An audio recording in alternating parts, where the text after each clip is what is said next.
Agora vamos implementar a Bottom App Bar. Para isso a gente pode relembrar o componente, que vai ser esse componente na parte de baixo, onde ele vai ter itens que vai representar o conteúdo que a gente precisa exibir. Então quando a gente está clicando nos chats, a gente vai exibir a lista de chats, no updates, os updates, communities, as comunidades, e o caos seria ali das chamadas. Então agora a gente vai colocar também esses itens que vai ser um componente de estrutura. Aí depois que a gente tiver essa estrutura, a gente foca em colocar de fato o conteúdo que a gente espera. Então para isso a gente volta no Android Studio, a gente volta aqui no código do nosso scaffold. E a primeira coisa que eu vou sugerir é que no momento que a gente começa a implementar o nosso código, o ideal é que a gente tenha, de fato, um composable extraído, até mesmo para a gente ver como é que está dentro do preview. Então, para isso, eu vou selecionar todo o scaffold que a gente tem dentro da nossa tela e vou fazer o Ctrl Alt M. Ele não está conseguindo colocar aqui porque eu não selecionei tudo, vou fazer mais um Ctrl W. Ele colocou agora, Ctrl Alt M, a gente vai lá e escreve app, por exemplo, né, porque é a estrutura inicial. Ele colocou como privado, mas se você quiser também pode deixar como público para chamar em qualquer parte aqui do seu código. Em seguida, a gente vai colocar agora também um preview. Então, nesse preview, eu vou colocar o seguinte, vai ser um prev, para ser ali um template que a gente tem do Compose, e ele vai chamar de app preview. No app preview, basicamente, a gente vai colocar aqui a chamada do app, envolvendo dentro do tema, obviamente. Então a gente pode colocar aqui, ó, Zap Theme. Aí agora a gente coloca o app que a gente criou. Deixa eu só ver se tem algum outro nome que ele não está conseguindo pegar. Deixa eu só confirmar aqui. Eu acho que é porque ele colocou dentro da classe. Então, no caso, é fora da classe, agora sim. Então, agora a gente está conseguindo aí utilizar o nosso app, e agora a gente consegue carregar o preview. Vamos ver como é que fica. O preview foi carregado, agora eu vou fazer aqui algumas modificações nas opções de zoom. Eu vou usar essa Zoom to Fit Screen, ou então a Ctrl barra, e ele mostra pra gente exatamente o que a gente vê aqui no emulador. Então, essa é uma maneira fácil da gente visualizar o que a gente está modificando antes mesmo de executar. Então, agora eu vou minimizar o emulador, vou focar nessa parte aqui do preview, focando também na parte onde envolve a Bottom Navigation, né? Então, como que a gente pode colocar isso? A gente pode voltar novamente aqui no Scaffold. Eu vou usar uma opção para ele colocar em linhas separadas, que é o Put Arguments ou Separate Lines. E agora sim, a gente pode colocar um novo slot. Então, eu faço a vírgula depois que acaba o escopo ali do nosso Top App Bar. E a gente vai ter a Bottom Bar. Então, aqui na Bottom Bar, a gente vai colocar também agora um componente focado nessa parte de navegação. Aqui a gente vai ter o nosso Bottom App Bar. Então, no Bottom App Bar, agora a gente precisa de fato colocar cada um dos itens. Esses itens, eles são representados a partir desse componente chamado de Navigation Bar. Então, a partir dele a gente consegue fazer isso. Então, nesse caso, Navigation Bar Item, que é cada um dos itens que a gente quer colocar. Então, eu coloquei aqui o item e ele vai exigir aqui alguns parâmetros. O primeiro é o Selected, para indicar se ele é selecionado ou não. Então, a gente pode colocar um valor aqui para a gente ver como é que fica. Eu vou colocar como True. Em seguida, ele vai exigir o onClick para colocar a ação que a gente espera quando a gente clica. Isso daqui, no caso, vai ser também uma expressão lambda, que a gente vai precisar fazer uma execução de algum código que não é de Compose. E em seguida, a gente também vai ter ali o icon, que é o ícone que a gente quer colocar para representar a parte do desenho, né? Se a gente começa a ver aqui, basicamente vai ser esse ícone. Veja que tem esse texto abaixo e ele não exige colocar isso, porque de fato é algo opcional. Mas se você quiser colocar também, você vai ter o outro slot, que é o label. Aí seria aquele texto embaixo. Então meio que o icon vai ser esse item que fica em cima e a label vai ser esse item que fica embaixo, tá bom? Aí agora sim a gente precisa de fato colocar pelo menos um visual inicial para ver isso acontecendo, né? Então vamos colocar um ícone aqui que vai representar a nossa lista de chats. Então a gente pode colocar aqui, ó, icons, eu vou colocar um default, deixa eu ver se tem um de message. Ele tem esse message que ele tá como deprecated, porque ele tem uma outra implementação que ele sugere utilizar, que é essa Auto Mirrored. Se eu não me engano, é uma opção para ele fazer alguma configuração a mais no ícone. Eu não sei exatamente o que é, eu posso trazer essa informação depois, tá bom?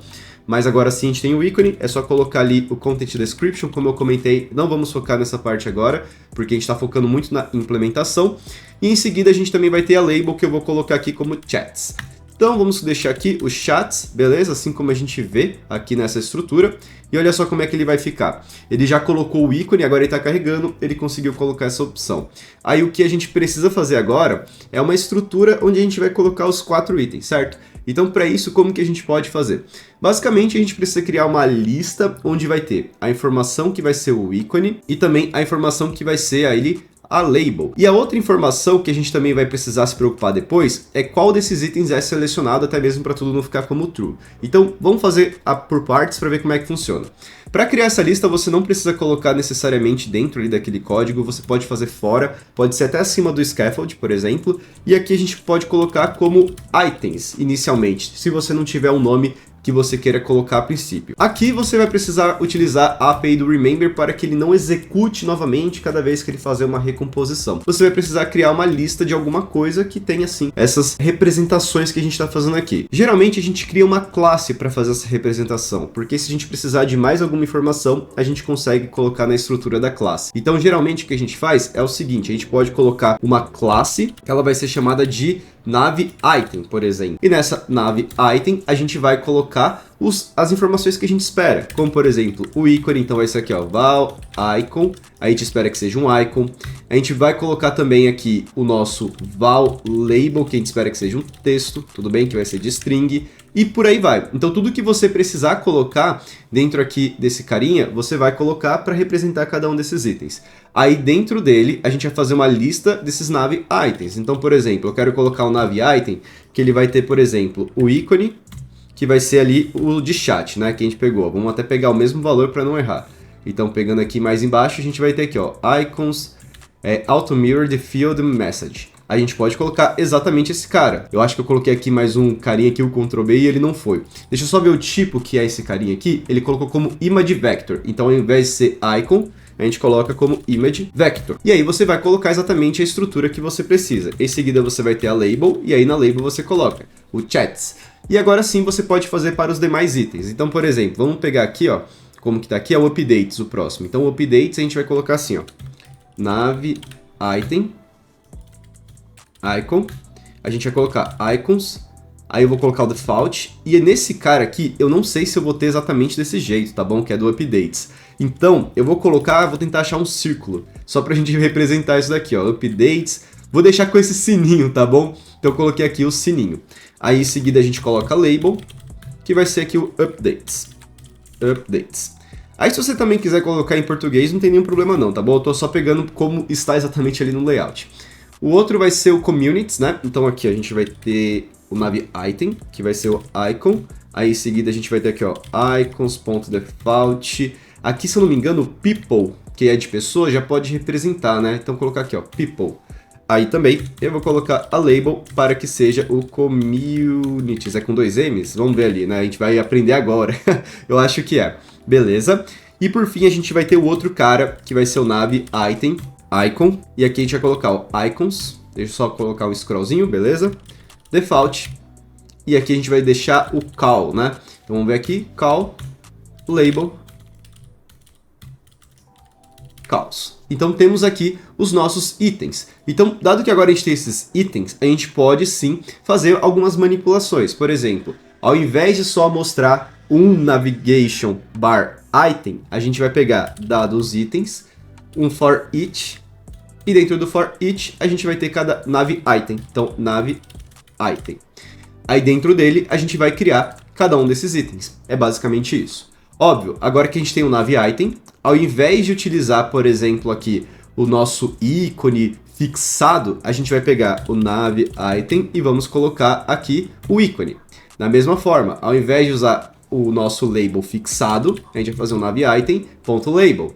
Então veja que agora sim, ó, a gente está conseguindo colocar cada uma das informações como esperado. Mas como eu comentei, ainda tem essa parte do selected, que aqui a gente pode fazer considerando também uma manipulação de estado. Então a gente pode até mesmo fazer o seguinte, no momento em que a gente cria ali a nossa lista, a gente pode determinar qual que vai ser o padrão. Então a gente coloca aqui, ó, selected item, e a gente pode pegar um valor inicial que ele vai vir desses nossos itens. Então a gente pode fazer, ó, um by remember. Caso isso daqui seja novo para você, by remember, etc., também tem vídeo aqui no canal sobre gerenciamento de estado. Aqui a gente vai ter o items, e nesse items a gente vai pegar a primeira posição. Então isso daqui que a gente espera. Óbvio que isso daqui tem que entrar no mutable state of. Agora a gente pega os itens first. É isso que a gente tem que fazer. Aí a gente precisa fazer os imports aqui do nosso state get value, tudo bem? E também do set, para a gente poder alterar. Aí no Selected Item é o que a gente vai meio que utilizar para poder definir se ele é selecionado ou não. Aí para fazer essa comparação, a gente vai usar o Nav Item e vamos comparar com o Selected Item.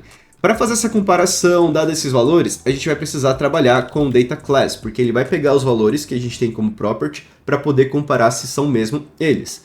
Aí em seguida, a gente vai pegar de fato aqui essa manipulação de seleção. Como que funciona isso? Basicamente, no momento que a gente coloca o clique, a gente altera o valor do selected, porque no momento que ele alterar, ele vai fazer a recomposição, e quando ele fizer a recomposição, ele vai ver quem de fato precisa ser selecionado. Então, agora a gente coloca que vai ser o Nav Item no momento que clicar.